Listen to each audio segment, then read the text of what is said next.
శ్రీరామ్, జై శ్రీరామ్.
శ్రీరామ రామ రామేతి రమే రామే మనోరమ సహస్రనామ కర్తవ్యం రామ రామ రామాయ రామభద్రాయ రామచంద్రాయ వేదసే రఘునాథాయ సీతాయ పతయే నమః. జై శ్రీరామ్. శ్రీరస్తు శుభమస్తు. శ్రీరామదేవుని కథ పూజా విధానం రామరక్షా స్తోత్రంతో సూచన. మొదట పసుపు గణపతిని చేసి పూజించి బెల్లం నివేదన చేసి పూజ పూర్తయిన తర్వాత శ్రీరామదేవుని పూజ చేసి ఆ తర్వాత కథ చెప్పుకోవాలి. గణపతి పూజ అనంతరం స్పెట్స్. శ్రీరామదేవుని పూజ ఆచమనం. ఓం కేశవాయ నమః, నారాయణ నమః, మాధవాయ నమః, శ్రీ అని 3 సార్లు ఉద్ధరణలతో కుడి చేతిలో నీరు పోసుకొని త్రాగలను. ఓం గోవిందాయ నమః, విష్ణువే నమః, మధుసూదనాయ నమః, త్రివిక్రమాయ నమః, వామనాయ నమః, శ్రీధరాయ నమః, ఋషికేశాయ నమః, పద్మనాభాయ నమః, దామోదరాయ నమః, సంకర్షణాయ నమః, ఓం అచ్యుతాయ నమః, జనార్దనాయ నమః, ఉపేంద్రాయ నమః, హరియ నమః, శ్రీకృష్ణాయ నమః. उत्तिष्ठन्तु भूतपिशाचा एते भूमिबारका एतेषां विरोधेन पूजाकर्म समारभे पूरक कुम्भकरेचके प्राणायामं कृत्वा मुक्కు పట్టుకోండి. शुभे शोभने मुहूर्ते श्री महाविष्णुराज्ञे प्रवर्तमानस्य आदि ब्राह्मणं द्वितीय परार्धे श्वेतवराह कल्पे वैवस्वत मन्वन्तरे कलियुगे प्रमदपादे जम्बुद्वीपे भरतवर्षे भरतखण्डे मेरोर् दक्षिण दिग्भागे श्रीशैले ईशान्य प्रदेशे गंगा गोदावरी कृष्णा गोदावरी मध्य प्रदेशे अस्मिन् वर्तमान व्यावहारिक चान्द्रमानेन श्री पराभवनाम संवत्सरे श्री पराभवनाम संवत्सरे उत्तरायणे ग्रीष्म ऋतु अधिक ज्येष्ठ मासे बहुलपक्षे एकादशी तिथौ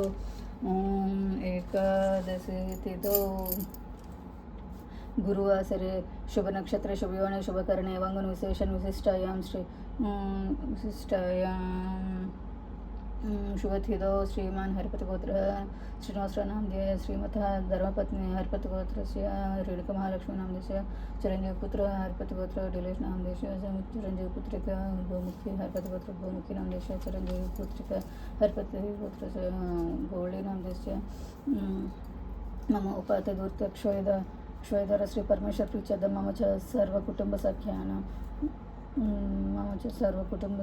च योगक्षेमस्थैर्विजय आयुरारोग्य ऐश्वर्य विद्यर्थं धर्मार्थकामोक्ष चतुर्विध पुरुषार्थ फलसिद्ध्यर्थम् अखंड ऐश्वर्य प्राप्त्यर्थं सीतामहादेव समेत श्रीरामचंद्र स्वामिन् उद्दिश्य रामचंद्र स्वामिनः प्रीत्यर्थं यथाशक्ति षोडशोपचार पूजां करिष्ये. ओम कलश पूजा. ओम कलशस्य मुखे विष्णु कंठे रुद्र समाश्रितः मूले तत्र स्थितो ब्रह्म मध्ये मातृगणाश्रितः कुक्षौ तु सागरः सर्वे सप्तद्वीप वसुन्धरा ऋग्वेदो यजुर्वेदो सामवेदो हि अथर्वण अंगैश्च सहित सर्वे कलशाम्बुसमाश्रितः निकलशपूजैव।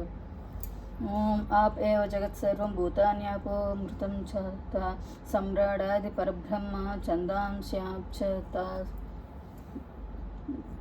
ఛందసాప్యుత్సా అని కలశంలో నీరు పోయవలను. శ్రీ హనుమత్ సీత లక్ష్మణ భరత శత్రుఘ్నాని పరివార సమేత శ్రీరామచంద్ర స్వామి పరబ్రహ్మణే నమః ప్రాణ ప్రతిష్టాపనం కరిష్యే. ఓం సాంగం సాయుధం సావాహం పత్ని పరివార సమేత శ్రీరామచంద్రమావాహయామి స్థాపయామి పూజయామి. అక్షంతలేండి. ओम अदध्यानं वैदेही सहित सुरद्रमथले हैमे महामंडपे मध्ये पुष्पकमानसे मणिमये वीरासने सुस्थितम् अग्रे वाचयति प्रपञ्चसुते तत्त्वं मुनिभ्यः परं व्याख्यान्तं भरतादिखि परिवृतं नामं भजे श्यामलं श्रीरामचन्द्र श्रितपारिजात समस्त कल्याणगुणाभिराम सीता मुकाम्बोरुह चंचरीको निरंतरम मंगलम मातुनोत. श्री सीतादेवी परिवार समेत श्रीरामचंद्र स्वामिने नमः ध्यायामि. ओम आवाहनम ओम केशवाय नमः आवाहयामि. ఆవాహయామి అనగల్లో వచ్చావు శ్రీరామచంద్ర స్వామి. ఓం आवाहयामि. ओम रत्नसिंहासनाय नमः. ओम गोविंदाय नमः. ओम रत्नसिंहासनं समर्पयामि. ओम पाद्यम ओम अनगाय नमः. ओम पाद्यं समर्पयामि.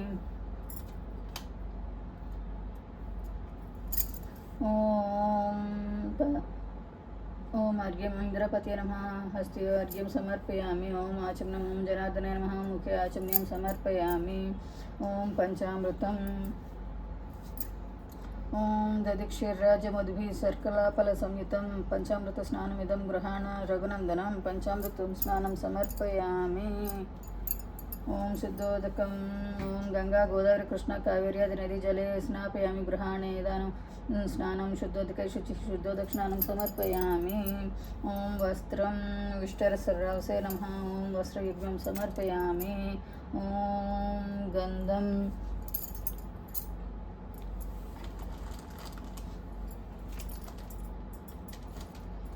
ओम गंधम लक्ष्मी वक्षस्थलाय नमः. दिव्यचंदनं समर्पयामि. पुष्पम ओम शंखचक्रगदाशार्लये नमः. ओम पुष्पांजलि समर्पयामि.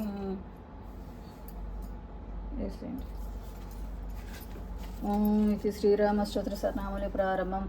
ओम श्रीरामाय नमः. रामभद्राय नमः. रामचंद्राय नमः. शाश्वताय नमः. राजीवलोचनाय नमः. श्रीमते नमः. राजेन्द्राय नमः. रघुपुंगवाय नमः. जानकी वल्लभाय नमः. जयत्राय नमः. जयतमित्राय नमः. जनार्दनाय नमः. विश्वामित्राय नमः. विश्वामित्रप्रियाय नमः. ओम दान्ताय नमः. ओम शरणात्राय तत्पराय नमः. वालिप्रमुद्राय नमः. ओम वाग्मिने नमः. ओम सत्यवाचाय नमः. सत्यविक्रमाय नमः. सत्यव्रताय नमः. ओम व्रतधराय नमः. सदा हनुमदाश्रिताय नमः. ओम कौसलेयाय नमः. ओम करध्वंसिने नमः. ओम विराधपण्डिताय नमः. विभीषण परित्रात्रे नमः. ओम हरकोदंड खंडनाय नमः.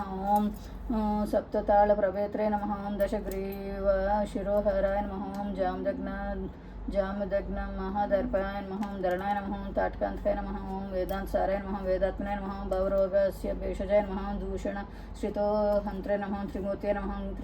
त्रिगुणात्मकाय नमः. ओम त्रिविक्रमाय नमः. ओम त्रिलोकात्मय नमः. ओम पुण्यचारित्र कीर्तनाय नमः. त्रिलोक रक्षकाय नमः. ओम धन्विने नमः. दंडकारिण्यवर्तनाय नमः. अहल्याशाप विमोचनाय नमः. पितृभक्ताय नमः. वरप्रदाय नमः. जितेन्द्रिय नमः. जितप्रदाय नमः. जितमित्राय नमः. जगद्गुरुवे नमः. वृक्ष वानर संयुताय नमः. ओम चित्रकूट समाश्रिताय नमः. ओम जयंत्रत्राण वरदाय नमः. ओम सुमित्रपुत्र सेविताय नमः. ओम सर्वदेवादिदेव नमः. ओम ऋतवानर संजीवाय नमः. माया मारीच हंत्रे नमः. महादेवाय नमः. महाभुजाय नमः. सर्वदेवसुताय नमः. सौम्य नमः. ओम ब्रह्माण्य नमः. ओम मुनि संस्थिताय नमः. महायोगिने नमः. महोदराय नमः. ओम सुग्रीवेक्षिताराजिताय नमः. ओम सर्वपुण्यादिकफलाय नमः. ओम श्रुत सर्वोगनाशनाय नमः. आदिपुरुषाय नमः. परमपुरुषाय नमः. महापुरुषाय नमः. पुण्यदाय नमः. दयसाराय नमः. पुरुषोत्तमाय नमः.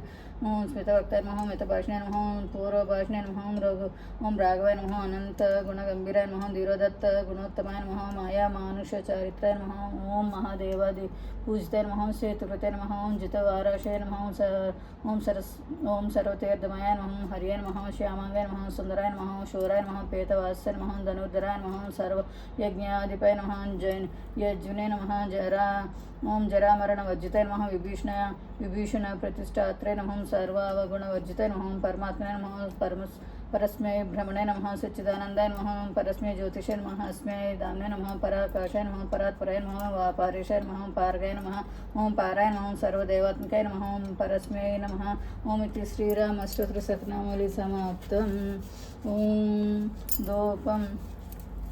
ओम धूपम कंबुकंठाय नमः धूपमाग्रापयामि ओम दीपम ओम कुन्दकुट्मलदन्ताय नमः दीपं दर्शयामि ओम धूपदीपानन्तरं शुद्धाचमनीयं समर्पयामि ओम नैवेद्यं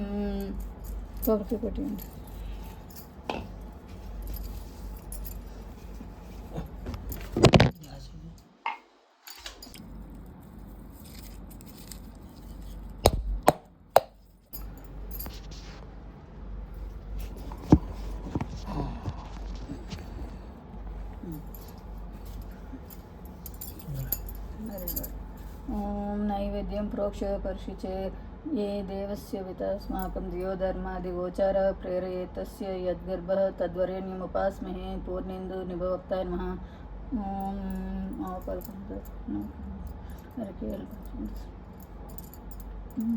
निवेदयामि ओम प्राणाय नमः ओम अपानाय नमः ओम योनाय नमः ओम उदानाय नमः ओम समानाय नमः ओम मध्ये मध्ये पानीयं समर्पयामि ओम उत्तरापोषणं समर्पयामि ओम शुद्धाचमनीयं समर्पयामि ओम ताम्बूलरञ्जितवदनाय नमः ताम्बूलं समर्पयामि ओम नीराजनं गंట బయట ఉండిపోయినట్టుంది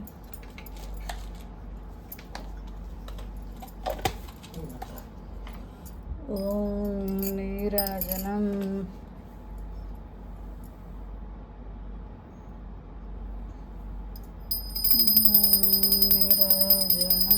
सूर्यचंद्राग्नि नेत्रधारिणे नमः कर्पूर नीराजनं दर्शयामि जय श्रीराम जय श्रीराम जय श्रीराम श्रीराम राम रामेति रमे रामे मनोरमे सहस्रनाम तत्तुल्यं रामनाम वरानने रामाय रामभद्राय रामचंद्राय वेदसे रघुनाथाय नाथाय सीताय पतये नमः जय श्रीराम जय श्रीराम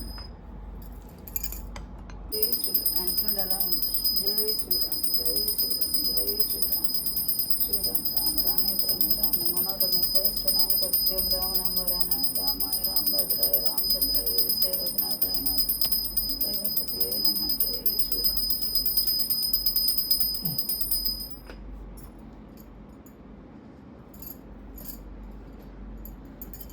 राम नाम वरानने श्रीराम राम रामेति रमे रामे मनोरमे सहस्रनाम तत्तुल्यं रामनाम वरानने रामभद्राय रामचंद्राय वेदसे रघुनाथाय नाथाय सीताय पतये नमः सुवर्णमन्त्रपुष्पं समर्पयामि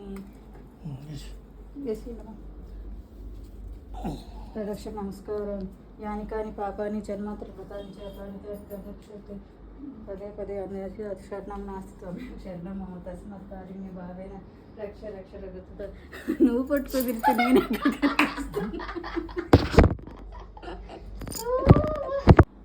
प्रदक्षिण नमस्कारं यानि कानि पापानि जन्मान्तरकृतानि च तानि प्रदक्षते प्रदक्षिणे पदे पदे अन्यदा शरणं नास्ति त्वमेव शरणं मम तस्मात् कारुण्य भावेन रक्ष रक्ष रघुद्वः प्रदक्षिण नमस्कारं समर्पयामि श्रीमद्दिव्यमुनीन्द्रचित्तनिलयं सीतामनोनायकं वाल्मीकोद्भवं वाक्पयोधिं शशिनं स्मरणं चिन्मयं नित्यं निरतनैलकायं अमलं निर्वाणसंदायकं शान्तं सत्यं मनामयं शिवकरं శ్రీరామచంద్రం భజే అని స్తుతించాడు. జై శ్రీరామ్. శ్రీరామ్ దేవుని కదా. ఓం నాగంభట్టు కాశీ ప్రయాణం. పూర్వకాలంలో నాగంభట్టు అనే బ్రాహ్మణుడు ఉండేవాడు. ఆయన భార్య పేరు సుగుణ. ఆ దంపతులకు ఒక కుమారుడు ఒక కుమార్తె ఉన్నారు. కొడుకు పేరు నారాయణ భట్టు, ఒక కూతురు పేరు నారాయణ. వారిది చాలా పేద కుటుంబం. అయ్యవారం చేసుకుంటే కానీ పట్టుగడని పరిస్థితి. ఇలా కొంతకాలం గడిచింది.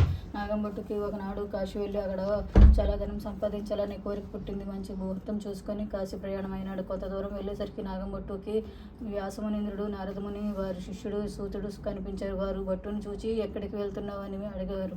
నాగంభట్టు వారికి సాష్టాంగ నమస్కారం చేసి, మహానుభావులారా, మీ దర్శనం చేత నా జన్మ తరించింది. దరిద్ర బాధను భరించలేక ధన సంపాదనకి కాసిపోతున్నాను. నాకు ఏదైనా మార్గం చూపించండి అని ప్రార్థించాడు. వారు అతన్ని చూసి జాలిపడి, పోయి వెర్రి బ్రాహ్మణుడా, కాశీకి వెళ్తే విశ్వనాథుని దర్శనం జరుగుతుంది, అన్నపూర్ణదేవి దర్శనం జరుగుతుంది, బిందు మాధవుని దర్శనం లభిస్తుంది, గంగా స్నానం చేసే భాగ్యం లభిస్తుంది. అంతేగాని నీకు ఎవరైనా ధనం మూట కట్టిస్తారా? ఏదైనా ఒక పుణ్య కర్మ చేయాలి, లేదా ఒక వ్రతం చేయాలి. దానివల్ల నీ గత జన్మలోని పాపాలు తొలగిపోతాయి. వాటితో పాటు నీ దరిద్ర స్థితి కూడా దూరం అవుతుంది అన్నారు. నాగంభట్టు వారితో, అయ్యలారా, నా స్థితి చూశారు కదా, మీరే ఏదో ఒక ఉపాయం చెప్పండి అని వేడుకున్నాడు. అప్పుడు నారదముని, సూక్ష్మంలో మోక్షం అన్నట్లు నీకొక వ్రత విధానాన్ని, దానికి సంబంధించిన కథనం చెప్తాను. నేను చెప్పినది విని అలా ఆచరించావంటే నీవు కోరుకునే సంపదలు లభిస్తాయి అంటూ శ్రీ సీతారాముల పూజ వ్రత విధానాన్ని ముందు చెప్పి ఆ తర్వాత శ్రీరామ కథను ఇలా వినిపించాడు. కోసల రాజ్యానికి రాజు దశరథుడు. ఆయనకు చాలా కాలం దాకా సంతానం కలగలేదు. పుత్రకామేష్టి చేస్తుండగా యజ్ఞపురుషుడు వచ్చి ఆ పాయస పాత్రని అతనికి ఇచ్చి, దశరథుడు తన రాళ్ళైన కౌసల్య, సుమిత్ర, కైకేయి అని వారికి ఆ పాయసాన్ని తినండి అని ఇచ్చాడు. వారు ఆ పాయసం తిని గర్భవతులైన 2 నెలలు నిండాక కౌసల్య శ్రీరాముని, సుమిత్ర, లక్ష్మణ, శత్రుఘ్నుని, కైకేయి, భరతుని ప్రసవించారు. వారు శుక్లపక్ష చంద్రులా పెరిగారు. దశరథుడు వారికి విద్యాబుద్ధులు నేర్పించాడు. ఒకనాడు విశ్వామిత్రుడు అనే మహర్షి తన యాగాన్ని సంరక్షించడం కోసం రామలక్ష్మణుని పంపమని అడిగాడు. దశరథుడు అంగీకరించగా రామలక్ష్మణుని తీసుకుని విశ్వామిత్రుడు బయలుదేరి మార్గ మధ్యలో వారికి ఆకలి దప్పుకులు లేకుండా బలాతి బలాన్ని, విద్యలు, అనేక దివ్యస్త్రాలు అనుగ్రహించాడు. వాటి శక్తితో రామలక్ష్మణులు రాక్షసుల్ని గెలిచి యాగాన్ని రక్షించారు. తర్వాత మిథిలా నగరానికి వెళ్తూ మధ్యలో రాముడు అహల్యకు శాప విమోచనం కలిగించి మిథిలలో శివుని విల్లు విరిచి సీతను పెండ్లాడాడు. దశరథుడు రామునికి పట్టాభిషేకం చేయబోగా కైకేయి అడ్డుపడి తనకిస్తానన్న 2 వరాలు ఇప్పుడిమ్మని దశరథుడిని కోరింది. ఆ 2 వరాలు రాముడిని 14 ఏళ్ళు అడవులకు పంపడం, దశరథుడికి పట్టం కట్టడం. తండ్రి ఆజ్ఞ ప్రకారం రాముడు అరణ్యానికి వెళ్తుండగా సీత, లక్ష్మణుడు అతని వెంట అడవికి వెళ్లారు. రావణాసురుడు సీతను ఎత్తుకుపోగా రామలక్ష్మణులు ఆమెను వెతుకుతూ వెళ్లారు. రాముడు సుగ్రీవునితో స్నేహం చేసి వాలిని చంపి సుగ్రీవుని వానర రాజ్యానికి రాజును చేసి అతని సహాయంతో సీతను వెతికించడానికి వానరులను నలుమూలకు పంపాడు. హనుమంతుడు దక్షిణ దిశలో ఉన్న రావణుని లంకకు సముద్రం దాటి వెళ్లి సీతను చూసి వచ్చి రామ సుగ్రీవులకు చెప్పాడు. రాముడు సుగ్రీవ హనుమంతులతోనూ వానర సైన్యాలతోనూ బయలుదేరి సముద్రం మీద రాళ్లతో సేతువు నిర్మించి లంకకు వెళ్లి రావణ, కుంభకర్ణాది రాక్షసుల వీరులను యుద్ధంలో చంపి శరణాగతుడై విభీషణుని లంకకు రాజును చేసి సీతాదేవిని సర్వదేవ వానర రాక్షస సంఘాల సమక్షంలో అగ్నిశుద్ధి చేసి పరిగ్రహించి పుష్పక విమానంలో అయోధ్యకు వచ్చి పట్టాభిషికుడై సుఖముగా రాజ్యపాలన చేసినాడు. ఇది రామాయణ కథ. దీనిలో ఒక్కొక్క అక్షరం ఒక్కొక్క మహాపాపాన్ని పోగొడుతుంది అని శ్రీరామదేవుని పూజా క్రమాన్ని, వ్రత కథను వినిపించి వ్రత నియమాలను కూడా ఇలా చెప్పారు. ఈ వ్రతాన్ని 5 గురువారాలు, 5 ఆదివారాలు, 5 సంవత్సరాల పాటు విడవకుండా ప్రతి చైత్రమాసంలోనే చేయాలి. ఆవునెత్తో దీపం పెట్టి పూజ చేస్తూ ఆవు పాలు, గోధుమ నొక్క, పంచదార కలిపి 5 ముద్దలు చేసి సీతారాములకు నైవేద్యం పెట్టాలి.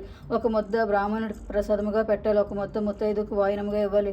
ఇంకొక ముద్ద చిదిపి ఇరుగు పొరుగు వారికి ప్రసాదముగా ఇవ్వాలి. మిగిలిన 2 ముద్దలను కుటుంబంలో వారందరూ ప్రసాదముగా పుచ్చుకోవాలి. ఈ విధంగా 5 ఏళ్ళు విడవకుండా చేస్తే సీతారాముల కరుణ వలన సమస్త సంపదలు కలుగుతాయి. అలా చేయమని నారదుడు వివరంగా చెప్పాడు. నాగంభట్టుకి విని తప్పకుండా శ్రీరామ వ్రతం చేస్తానని చెప్పి వారి దగ్గర సెలవు తీసుకొని ఇంటికి తిరిగి వచ్చాడు. భార్యాపుత్రులతో ఈ విషయం చెప్పి కొత్త సంవత్సరంలో చైత్రమాసంలో ప్రారంభించే 5 గురువారాలు, 5 ఆదివారాలు భక్తి శ్రద్ధలతో వ్రతం చేసి శ్రీరామ కథ చెప్పుకునేవాడు. అలా 3 సంవత్సరాలు గడిచేసరికి నాగంభట్టుకు గొప్ప ఐశ్వర్యం కలిగింది. అయినా ఆయన మానకుండా ప్రతి ఏటా ఈ వ్రతం చేస్తూ కథ చెప్పుకుంటూ ఉండేవాడు. కొంతకాలం గడిచింది. నాగంభట్టుకు కాశీ యాత్ర చేయాలని కోరిక తీరలేదు. ఒకనాడు గొడవను పిలిచి, నాయనా, నాకు కాశీకి వెళ్ళి రావాలన్న కోరిక గాఢంగా ఉంది. నేను యాత్రకు బయలుదేరుతాను. నువ్వు సీతారాముల పూజ చేసి వ్రత కథను చెప్పుకోవడం కొనసాగిస్తూ ఉండు మానవసుమా అని చెప్పి భార్యకు కూడా చెప్పి ప్రయాణమై వెళ్ళాడు. ఆ తర్వాత నారాయణ భట్టు రామ్ పూజ చేసి వ్రత కథను వినడానికి తల్లిని పిలవగా ఆమె ఇది వంటవేళ తర్వాత వింటానులేమంది.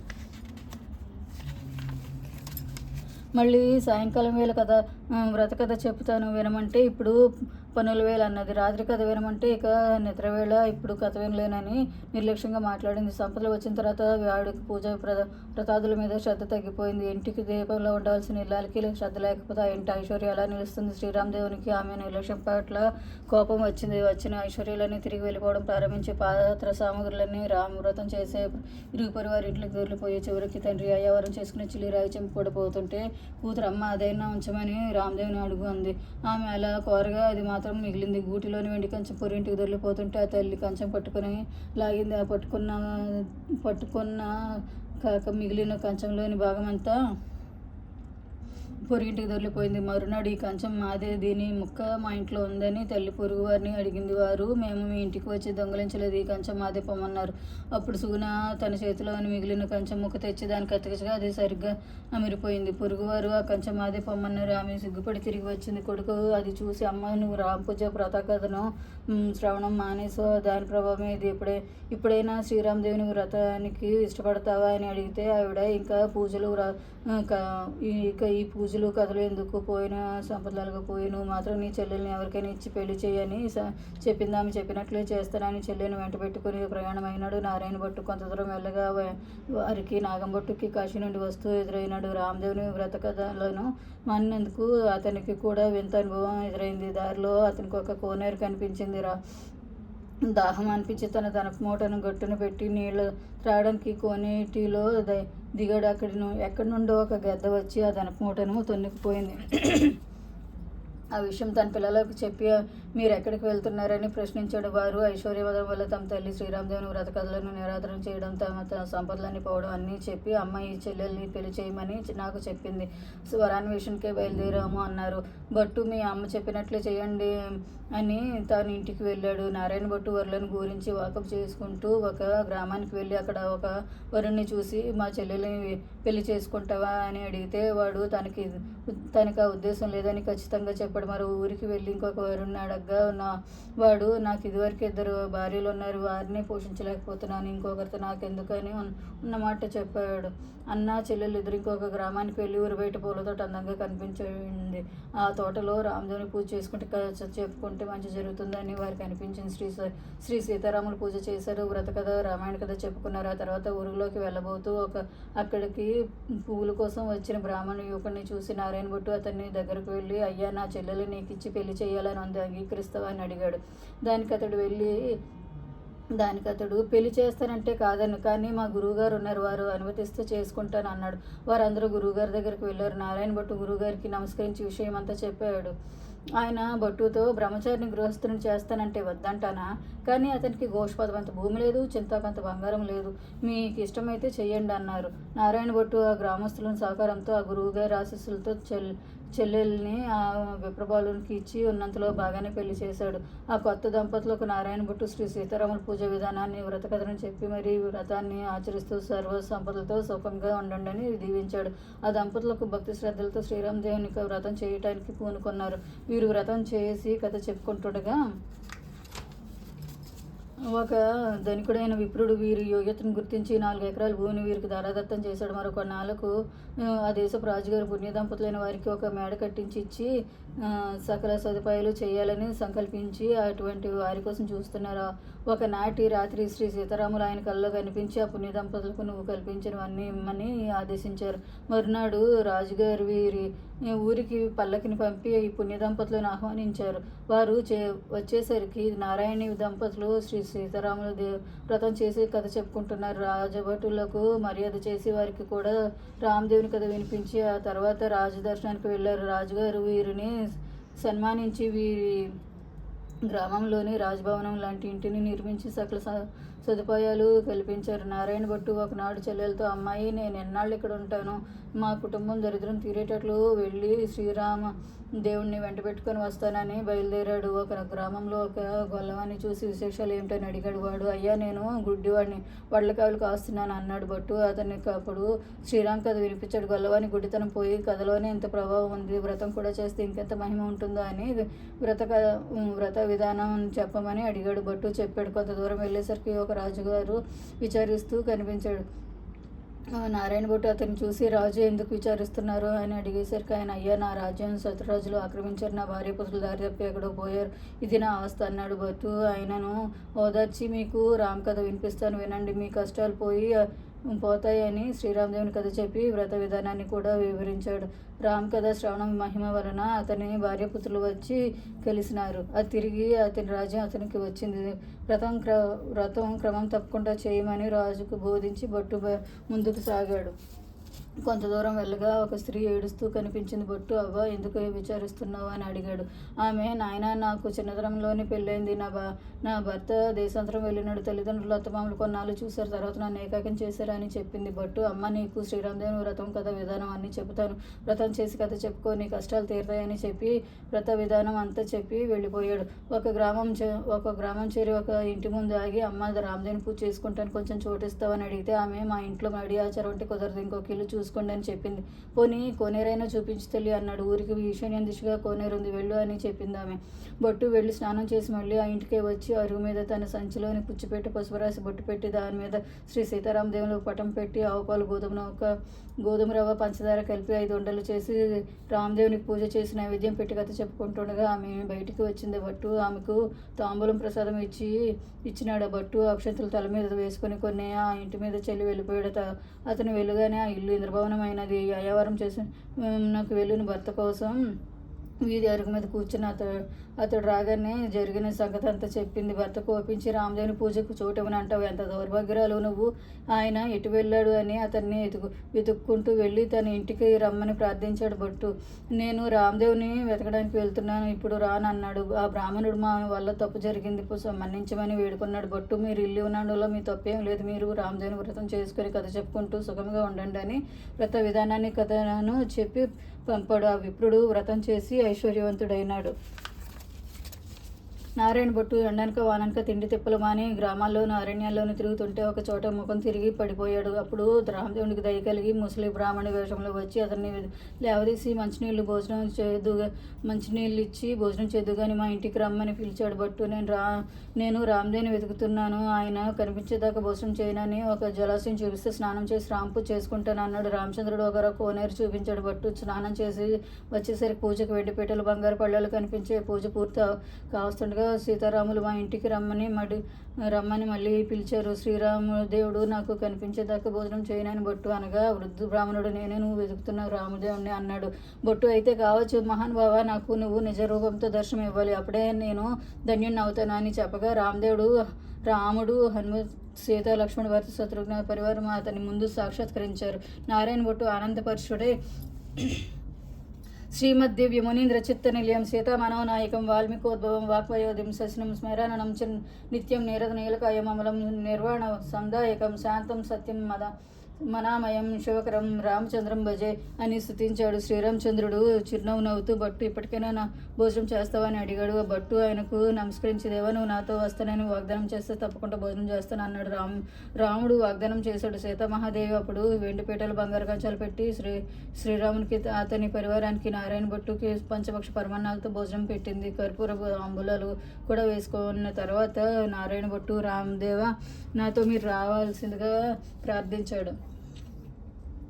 శ్రీరాముడు ముందు నువ్వు నడుస్తుండు, నీ వెనకాలే నేను వస్తాను అన్నాడు. భట్టు ప్రయాణమై కొంత దూరం వెళ్ళి తిరిగి చూశాడు. రాముడు కనిపించలేదు. భట్టు దుఃఖపరుసుడే మూర్చిల్లాడు. రాముడు అతన్ని సేద తీర్చి, ఇలా పడిపోయావేమిటి అని ప్రశ్నించాడు. భట్టు చేతులు జోడించి, మహానుభావ, నీ మహిమలను బ్రహ్మదేవతలు, మనుష్యులు, యోగిషులు ఎవరూ తెలుసుకోలేరు, నేను ఎంత వాడను, నీ పరీక్షలకు నిలవగలను, నా తప్పులు మన్నించి నాతో రా అని ప్రార్థించగా దయాపయోధి అని శ్రీరాముడు అంగీకరించి, నువ్వు మార్గ మధ్యలో ఎవరి ఇళ్లకు వెళ్ళావో వారి ఇళ్లకు నన్ను నీ భుజాల మీద ఎక్కించుకుని తీసుకువెళ్ళు అన్నాడు. ముందుగా వెళ్ళావు నాన్న ఆమె ఇంటికి. నారాయణ భట్టు రాముని తీసుకువెళ్ళాడు. తర్వాత విచారగ్రస్తులైన స్త్రీ ఇంటికి, ఆ తర్వాత రాజ్యం పోగొట్టుకున్న రాజుగారి ఇంటికి, చివరిగా గుడ్డిగలవాని ఇంటికి రాముని తీసుకువెళ్ళాడు. భట్టు చెప్పినట్లు శ్రీ సీతారామదేవుని వ్రతం చేస్తూ కథ చెప్పుకుంటూ చేసుకుంటుండగా చూసి రామచంద్రుడు సంతోషించే వారికి అఖండ ఐశ్వర్యాలు ప్రసాదించాడు. ఆ పైన నారాయణ భట్టు శ్రీరాముని తన చెల్లెలి ఇంటికి తీసుకువెళ్ళగా వారు శ్రీరామదేవ వ్రత శ్రవణంతో నిత్యం ఆనందిస్తూ సకల సంపదలతో తూలుతూతుండగా చూసి శ్రీరాముడితో పాటు భట్టు కూడా ఆనందించాడు. నారాయణ భట్టు తన ఇంటికి వచ్చిన శ్రీరామునికి అన్నగారికి సకల మర్యాదలు చేసింది. భట్టు, అమ్మ నేను శ్రీరామదేవుని మన ఇంటికి తీసుకువస్తున్నాను, నాతో పాటు నువ్వు బావగారు కూడా రండని పిలుచుకు వెళ్ళాడు. వారు తమ గ్రామ సరిహద్దుల్లోకి వచ్చేసరికి గ్రామస్తులు చూసి నాగంభట్టుతో మీ అబ్బాయి, కూతురు, అల్లుడు ఇంకా ఎవరో వస్తున్నారని చెప్పారు. నాగంభట్టు దంపతులు చాలా సంతోషంతో ఎదురువచ్చి కౌగిలించకపోయారు. నారాయణ భట్టు వారిని వారించి, తల్లిదండ్రులారా నేను రామదేవుని తీసుకువస్తున్నాను, మీరు ఇంటికి వెళ్ళి శుభ్రం చేసి నల్లగా అలికిన తెల్లగా ముగ్గులు పెట్టి పచ్చగా గడపలకు పసుపు రాసి విడాకుల తోరణాలు కట్టి పూజకు నైవేద్యానికి అన్ని సిద్ధం చేసాక మాకు కబురు చేయండి అని శ్రీరామదేవుని మన ఇంటికి తీసుకువస్తున్నానని చెప్పాడు. నాగంభట్టు సరే అని వెళ్ళి అన్ని ఏర్పాట్లు చేసి నారాయణ భట్టుని రమ్మని పిలిచాడు. నారాయణ భట్టు ఆనందంగా శ్రీరామదేవుని తన భుజస్కంధాల మీద పెట్టుకొని గ్రామంలో 4 వీధుల్లో ఊరేగించి తమ ఇంటికి తీసుకువచ్చి శ్రీరాముడితో, మా దేవదేవ మీరు మా ఇంట్లో కుడిపాదం పెట్టి ప్రవేశించాలని కోరాడు. శ్రీరామదేవుడు అలాగే ఇంట్లో కుడిపాదం పెట్టేసరికి ఇల్లు ఇంద్రభవనంగా మారిపోయింది. అప్పుడు నారాయణ భట్టు శ్రీరాముడితో, స్వామి నేను పేదవాడని, భక్తి తప్పితరమేమి ఎరగని వాడను, నా యందు దయ ఉంచి నాకున్న ఈ పుచ్చిపీటనే సింహాసనంగా భావించి దాని మీద అధివసింపమని కోరగా శ్రీరాముడు దాని మీద కూర్చున్నాడు. వెంటనే ఆ పుచ్చిపీట నవరత్న ఖచ్చితమైన బంగారు సింహాసనంగా మారిపోయింది. ఆయనతో పాటు సీత, హనుమత్, లక్ష్మణ, భరత, శత్రుఘ్నుడు మొదలైన పరివారం అంతా వచ్చి కూర్చున్నారు. నాగంభట్టు కుటుంబము వారందరూ ప్రత్యక్షంగా శ్రీ సీతారాముల పూజ చేసి వ్రత కథను చెప్పుకొని కదాక్షలు శిరస్సు మీద ధరించారు. ఇంతలో ఒక బ్రాహ్మణుడు వచ్చి తన కుమార్తె నారాయణ భట్టుకి ఇచ్చి వివాహం చేస్తాను, అంగీకరించండి అని కోరినాడు. అది శ్రీరాముని అనుగ్రహంగా భావించి వారందరూ ఆమోదించగా మంచి ముహూర్తమున గుచ్చిన ముత్యాలు తోరణాలు కట్టి గుచ్చిన ముత్యాల తలంబ్రాలుగా పోయించి మహావైభవంగా వివాహం జరిపించారు. ప్రత్యక్ష దైవం అయిన శ్రీరామచంద్రునికి వారు ఎప్పుడూ పూజలు చేస్తూ వ్రతకథలు చెప్పుకుంటుండేవారు. శ్రీ సీతారాముల వారికి ఆయుర ఆరోగ్యాలు భోగభాగ్యాలు ఇచ్చి రక్షిస్తుండేవారు. ఈ వ్రతం ప్రపంచమంతా చేశారు. చేసిన వారందరూ శ్రీరామదేవుని దయ వల్ల అష్టైశ్వర్యాలు పొంది సుఖంగా జీవించారు. స్వస్తి. జై. ఇస్తున్నామా వాయనం, ఇస్తున్నామా వాయనం, ఇస్తున్నామా వాయనం.